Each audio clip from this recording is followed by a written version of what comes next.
Hello, my fellow viewers and subscribers, and this is Superchocolatemilkshake, and I am here talking about Pokemon Scarlet and Violet. Now, first of all, I wanted to start off this video by asking Pokemon fans, because I know there's going to be some that are going to hate this video anyway, but I want to ask you guys, do you want to bring up a conversation with anybody online where you wouldn't have to get in an argument, or you wouldn't have to defend the game so much, and you wouldn't have to try to defend the game from like people who were criticizing it for its story or its lackluster gameplay, or even for all the bugs that are present inside the game? Wouldn't you just rather have a game that's absolutely fun, everybody can adore, and even if it's brought up and some people have a few criticisms and nitpicks, it's just like, well, that's fine. It's understandable. We can understand why you didn't like this game, and move on with it. I mean, wouldn't you rather have a game like that? Instead of a game where you have to actively defend something that you actively like, because everybody else online hates it? Well, you know what? Maybe I should tell you guys something about Five Nights at Freddy's Security Breach. Now I know some of you guys are probably going to be going like, that's a completely and totally different subject. But I'll make my point here.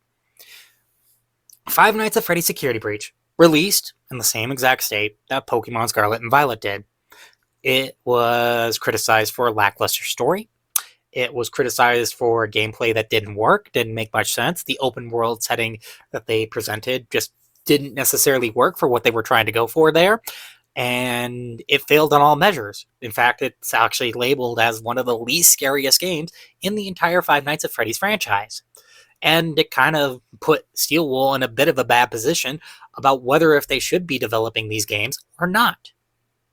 Despite the fact that, well, actually prior, they actually have proven that they can develop a Five Nights at Freddy's game that is good and is worth of merit. Well, about a year later, about 2 years later really, they decided to release a free DLC called Five Nights at Freddy's Security Breach Ruin. This blew, well, not all expectations out of the water, but most.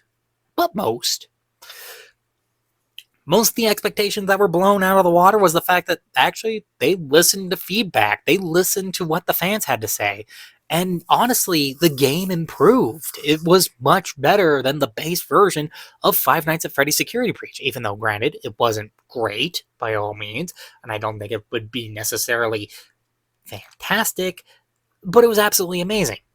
Oh yeah, not to mention, they also patched the game, Five Nights at Freddy's Security Breach, as well, along with working on Ruin. They kept trying to improve Five Nights at Freddy's Security Breach, the base game, so that it would be a lot more stable. Were they going to be able to fix it fundamentally? No, not really. There were too many issues with the game. But were they trying to fix it? Yes. In fact, when it comes down to it, shortly after Ruin released, they had to patch not only Ruin, but they also patched Five Nights at Freddy's Security Breach, even though they said that they were done patching Five Nights at Freddy's Security Breach. This is amazing. Steel Wool has taken a lot of criticism, feedback, and understanding from their fans. Now, let's switch back over to Game Freak and Pokemon again. What has Game Freak done for Pokemon Scarlet and Violet? How many patches have they released? From my recollection, I believe one, and it was only just to fix a memory leak. But that was it. Yeah, that was it. I don't remember anything else that was released in the terms of patches. And granted, even if I don't own the game, because I still refuse to pay $60 for this broken piece of garbage, and also I will refuse to pay $95 for the full experience, and I'll get into it just a little bit. I'm sorry, but I just can't find myself liking this franchise going forward if it's going to continue going down the path that it's currently going down. And personally, I feel like they're abusing the fans in every way, shape, and form right now, too. Now, I know some people are probably going to be questioning me on this. Well, first of all, I would have to say I'm one of the people who actually actively defended Pokemon Sword and Shield. Or at least I tried to defend Pokemon Sword and Shield, saying that, yeah, it was a step in the right direction, and I did like some of the ideas that they presented inside the game. Granted, I wish they would have presented some of these ideas inside the game in a spin-off first, but, you know, it was fine with what they did. And granted, I don't think it was necessarily the best game. And I don't think it's the best game either. I haven't played it yet myself either, but I don't really care to either, because there's a lot of people who also say it's still a pretty boring game, and it still falls underneath the major criticism of most Pokemon games, where if you played one, you played them all. Understandably so. But if I had to get to the main point about this, is that, well, I can't find myself defending Pokemon Scarlet and Violet in any way, shape, or form, because of the simple premise that they ended up taking a few steps back from Pokemon Legends Arceus, a game that released within the same year. Not to mention, they also ended up trying to bury Pokemon Legends Arceus, despite the fact that actually that one ended up inside the Game Awards, and Pokemon Scarlet and Violet didn't show up at all. That clearly says something, doesn't it? It sounds like the game that they should be working on is Pokemon Legends Arceus, and not Pokemon Scarlet and Violet. And Pokemon Scarlet and Violet shouldn't have been the major release of that year. But instead, they released Pokemon Legends Arceus, kind of put it underneath a lot of advertising, and then buried it underneath a lot of advertisement for Pokemon Scarlet and Violet, only because of the fact that I think they didn't want to innovate their game franchise whatsoever. And they still choose not to innovate their game franchise whatsoever. In fact, there has been an interview of recent that was developed, that was, I think, one of the heads of Game Freak right now, but don't quote me. I think it may, or the head of Pokemon Company. I forget what it was. I'll have the link to the interview down below, and I'll also have a link to Arlo's video. But I kind of wanted to highlight Arlo's video and talk about it a little bit before you go watching that one, because there are a few corrections that I want to make for Arlo.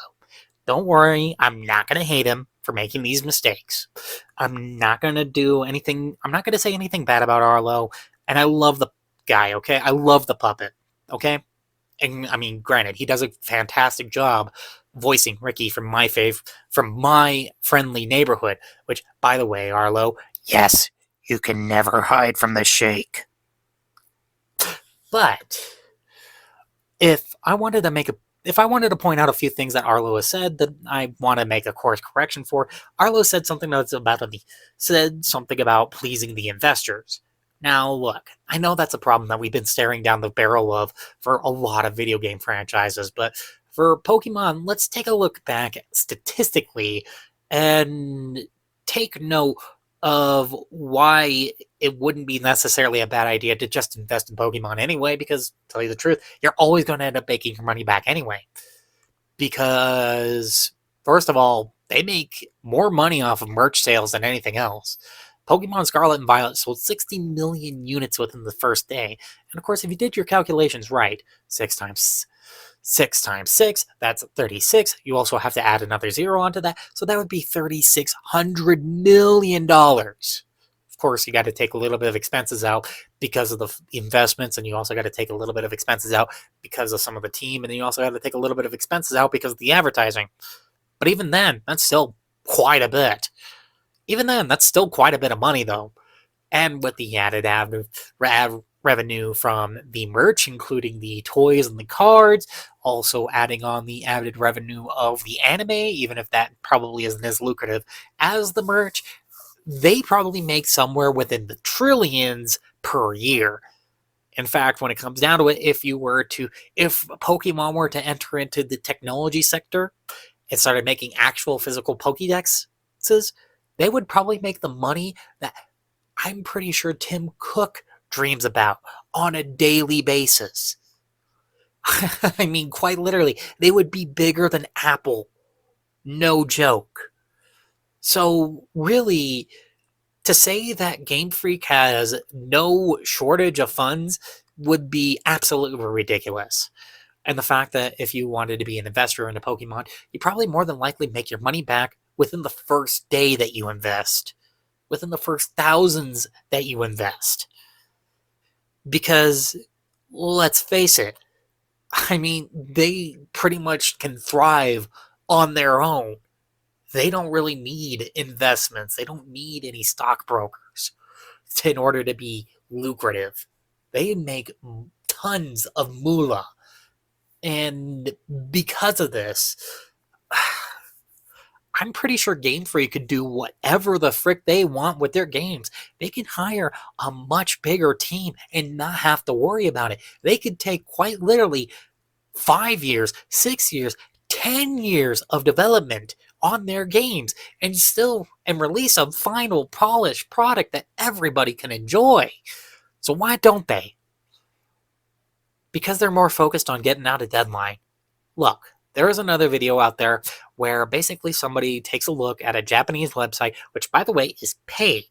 So basically you have to pay to leave a review of a company that you just left, and you also have to pay in order to read these reviews, outside of one minor free review, but that's it. So somebody decided to go on this Japanese website and pay to read some of these reviews about Game Freak and what it's like to work at Game Freak, which by the way, I think that's what he called the video. I'll have it linked down below in the description. You can go watch it for yourself. It's a fascinating watch. But he basically goes through all these articles about what it's like to work at Game Freak, and the general common consensus is this. Game Freak is not willing to innovate, and they're always set on their deadlines. This is a huge problem. This means Game Freak itself is setting the yearly deadlines. It's not the anime. It's not the Pokemon cards.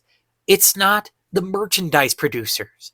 It is literally Game Freak themselves saying that we'll be able to get a game out each and every year, despite the fact that that is a ridiculous claim. That is a claim that is problematic within itself. Game Freak has become its own problem. Look, they said that they want to remain an indie studio, and they want to keep that indie feel as much as they possibly can. Look, I would have to say that Pokemon is no longer an indie franchise. In fact, when it comes down to it, I don't think it's even a AA franchise to the franchise that I compared it to earlier, Five Nights at Freddy's. It is quite literally a AAA franchise. It is up there with the big dogs. It is up there with Super Mario, Legend of Zelda. Okay, maybe I should step out on Nintendo. Call of Duty. How about Battlefield, for crying out freaking loud? Borderlands. Oh, yeah, maybe I should also include CD Projekt with The Witcher and, Cyberpunk. Quite literally, it is playing with all those big dogs, those big name brands, and those big companies that have quite literally hundreds of thousands of... I mean, there are quite literally... Okay, maybe there's quite a few big names out there, but still, I'm not going to bother naming all of them. They're playing with all of them with this franchise because it is so freaking big. I mean, quite literally. It is insane. They can hire as many people as they want and not have to worry about it, not break a sweat. This is like any kind of major game dev's dream. But yet, they still want to try to remain indie because of... Maybe it's just because it would affect their pocketbooks. Not that it will really affect their pocketbooks, but it will. Because they're scared of hiring more people. Because it's going to affect their pocketbooks, and it will probably affect the change in the outlook of the company, and it will affect and bring in change into the Pokemon franchise, or the wrong kind of change into the Pokemon franchise that would technically innovate the formula forward and try to make the games better. I mean, this is probably the reason why Pokemon Legends Arceus ended up getting buried amongst all the advertising of Pokemon Scarlet and Violet. And sure, Pokemon Legends Arceus is not a perfect game by any means. But tell you the truth, I think Pokemon Legends Arceus should have been the holiday release that year. Seriously. It probably would have won Game of the Year awards, one of the Game of the Year awards, if it was the holiday release. And it was finished and was patched up, and they did manage to make it. But, the reason why it didn't come nowhere close, I mean, despite the fact that it was in the Game of the Year, was because of the fact that it was a kind of a lackluster game. There was a lot of Luke, and a lot of people ended up forgetting about it because of all the Pokemon Scarlet and Violet stuff that came out. Not to mention, I was also pretty upset with the fact that I heard that they removed a lot of features that was in Pokemon Legends Arceus out of Pokemon Scarlet and Violet. That's primarily the reason why I ended up going for Sonic Frontiers over it. And yes, that's the first time I mentioned Sonic Frontiers inside this video, folks. Keep that in mind. Even though, honestly, Sonic Frontier should have won the Game Awards. I do agree with that. But anyway, the point is that basically, when it comes down to it, Game Freak is just not caring about their franchise anymore. All they care about is the money. All they care about is the moolah. They're not caring about anyone else. They're not caring about their fans. They're not caring about anything else. That's why they're charging $35 for a brand new DLC, even though really they could just drop it for free. They don't have to charge for the DLC because they make more money off of anything else. And more than likely, they're making tons of money off of a game that they put lackluster work into and probably divided their team amongst 3 different games anyway. And why do I say 3? Well, easy. Because their team also made Pokemon Legends Arceus.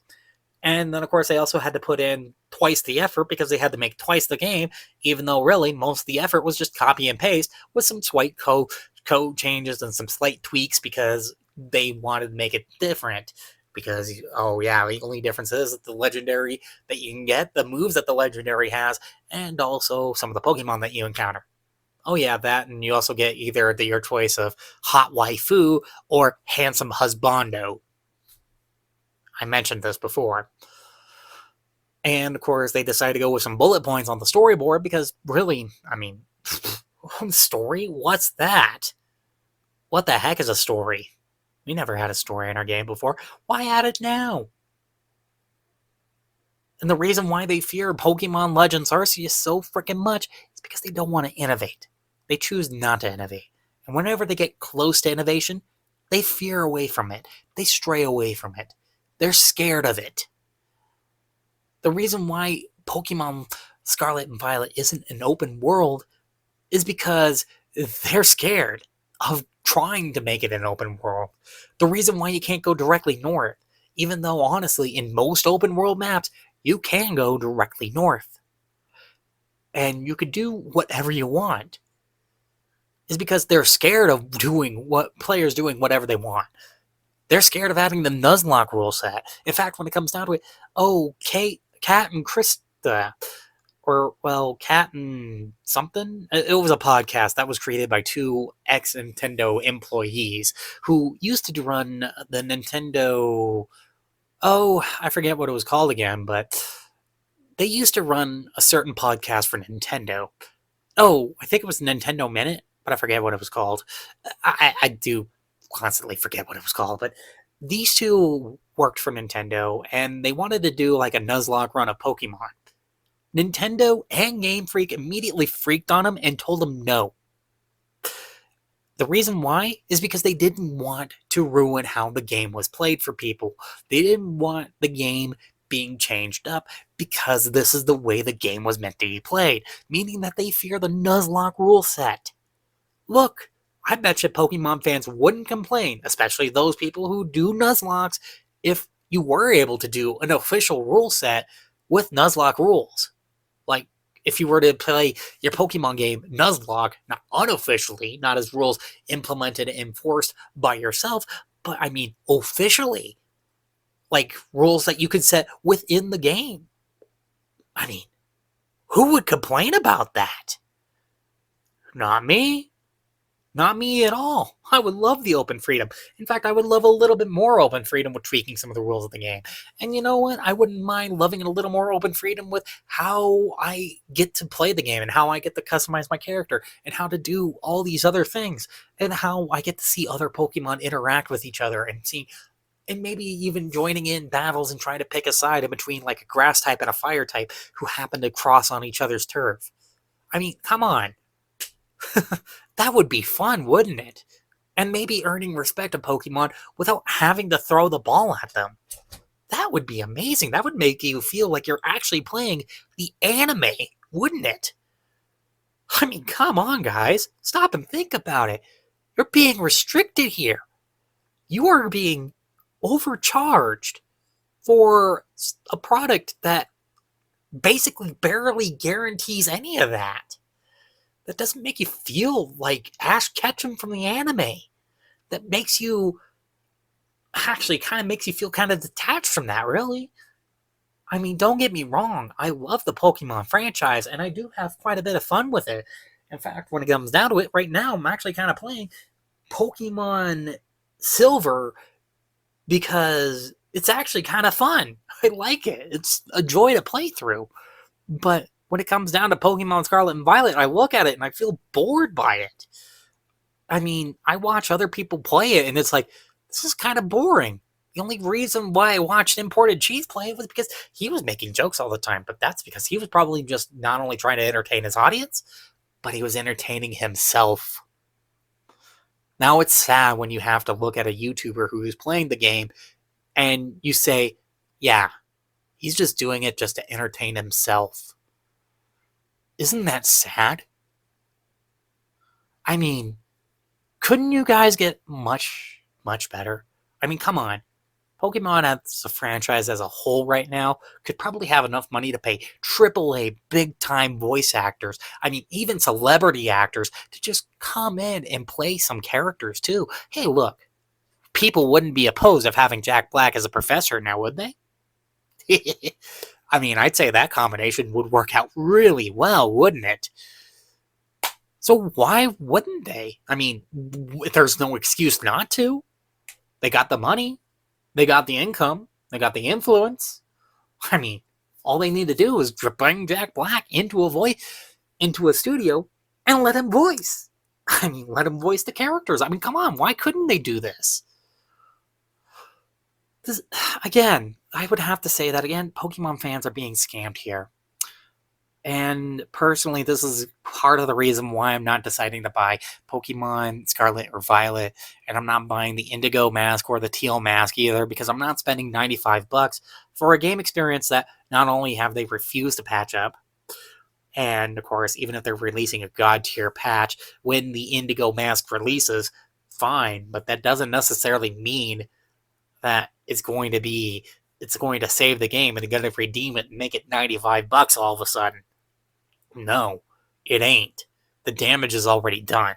In fact, when it comes down to it, I'm not even going to spend any money on another Pokemon game ever again until they actually show some improvement, actually give us some promise, actually give us a world that looks good, runs smooth, runs at a decent frame rate, and at least has something that innovates the franchise, that pushes it forward. And as long as they don't try to bury it like they did with Pokemon Legends Arceus, because that's exactly what the problem is.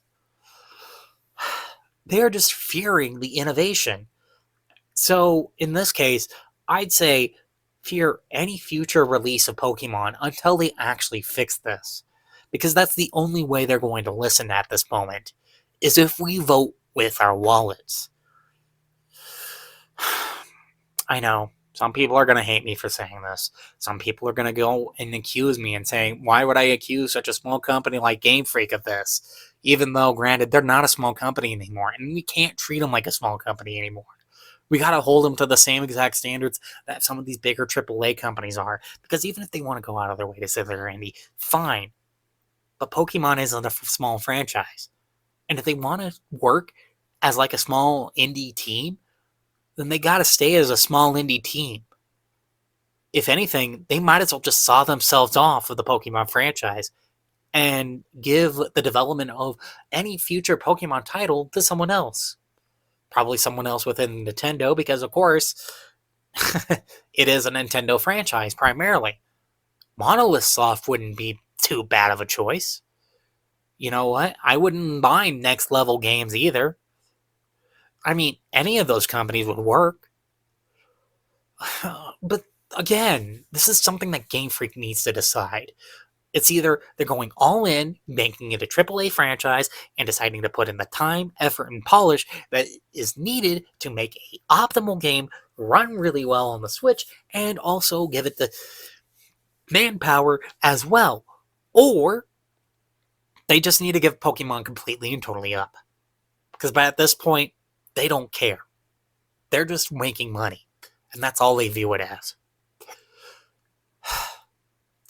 And look, I know some people are probably going to be still upset with that. And again, some people are going to be trying to tell me, and then I'm still picking on an indie team. But you know what? I don't care. They're not an indie team.